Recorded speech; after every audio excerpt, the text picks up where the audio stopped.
What we're going to talk about is something called phi. It's also known as the golden ratio.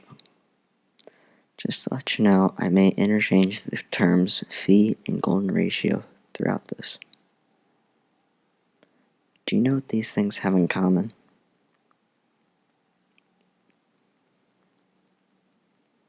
I'll get back to them later. Some people think that some great past empires may have used phi in making things, such as the Great Pyramids in Giza and the Parthenon. To find phi, you take a line so that the whole length divided by the long part is equal to the long part divided by the whole part. Another way to find it is to have a number, divide the number by 1, add 1, divide by 1, add 1, and so on. And if you do it enough, you'll reach 1.618.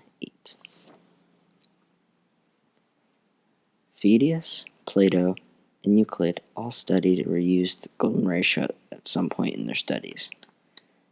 Phidias used it in the construction of the Parthenon.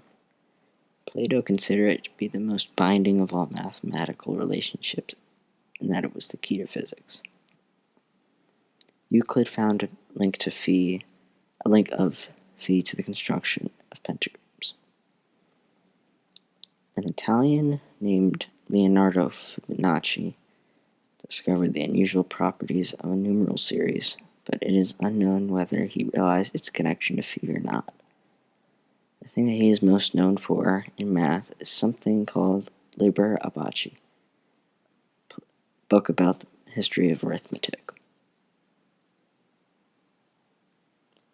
Leonardo da Vinci made illustrations for an essay published in 1509 titled De Divina Proportione.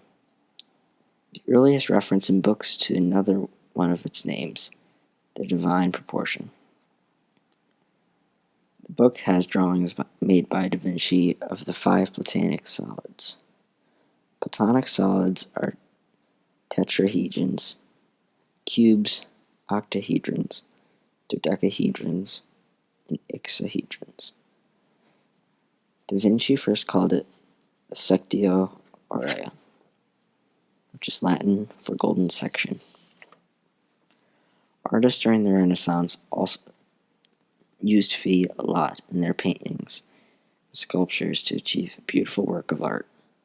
Da Vinci used it to find all the proportions of his painting The Last Supper, such as the dimensions of the table where Christ and his disciples sat, and the walls and windows. Johannes Kepler, who discovered the nature of the orbits of planets around the sun, mentioned the divine proportion, saying this: Geometry has 2 great treasures. One is the theorem of Pythagoras, the other, the division of a line into extreme and mean ratio. The first we may compare to a measure of gold, the second we may name a precious jewel.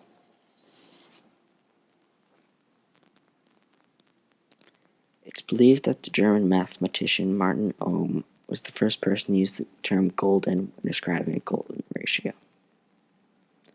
In 1815, he published Die rein elementare Mathematik, which when translated means pure elementary mathematics.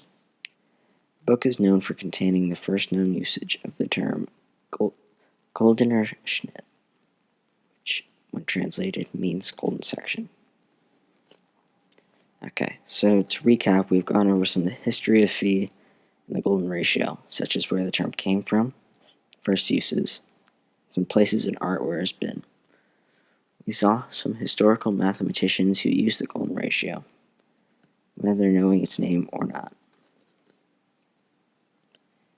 The term phi was first used by the American mathematician Mark Barr in the 1900s, and was seen in a book called The Curves of Life, published in 1914 and written by Theodore Andrea Cook. Phi was used because it is the first letter of the Greek name Phidias, the 21st letter of the Greek alphabet, and the numeral series that Fibonacci discovered has 21 numerals in it. Calling the ratio golden or divine may be fitting to some because it is seen by many to make the most aesthetically pleasing rectangle and can be used in making beautiful works of art. Here's how to construct a rectangle with golden ratio. You should get a piece of paper, a contractor, and a pencil for this. Okay, so you will draw a square with sides of 1 inch. So it's 1 inch by 1 inch. You're going to place a mark bisecting one of the sides. You're going to draw a line from that mark to an opposite corner, and that should end up being about root 5 halves in length, so root 5 half inches. And then this is where you're going to need the protractor. So you're going to measure the line with a protractor, and then you're going to turn it to the length, to the side of the square. And then you're going to put a mark there. Then you're going to complete the rectangle from that point, and you'll have a golden rectangle. Okay, so back to the things I showed you earlier. The thing that they all have in common is the golden ratio, whether it's the credit card or one of Da Vinci's paintings. Now we're going to look at the formula to get phi. So to get phi, you're going to do 1/2 plus the square root of 5 halves equals 1 plus the square root of 5 all over 2. So that's the formula. It's also equal to 2 times sine 54 degrees. Another thing that is related to phi is called the Fibonacci sequence, as I mentioned earlier. Fibonacci discovered a series of numbers which ended up being called uncreatively the Fibonacci sequence. Fibonacci sequence is a sequence that starts with the numbers 0, 1, 1, 2, 3, 5, 8, 13, 21, and 34. These numbers are found by taking the number you have from the sequence, adding the previous number in the sequence to it, and then repeating that. So as an example, you start with 2 and 3, and you add 2 to 3, and get 5. You then add 3 to 5, and get 8. And then you repeat that pattern. The relationship to the golden ratio that this has is that if you take any two numbers sequence and you put the smaller over the larger, the ratio that creates is near 1.618, which is phi. So if you take 2 and 3, those are two numbers that are next to each other, put 2 over 3, you'll get a ratio of you'll get 2/3, which equals 1.5, which is pretty close to 1.618.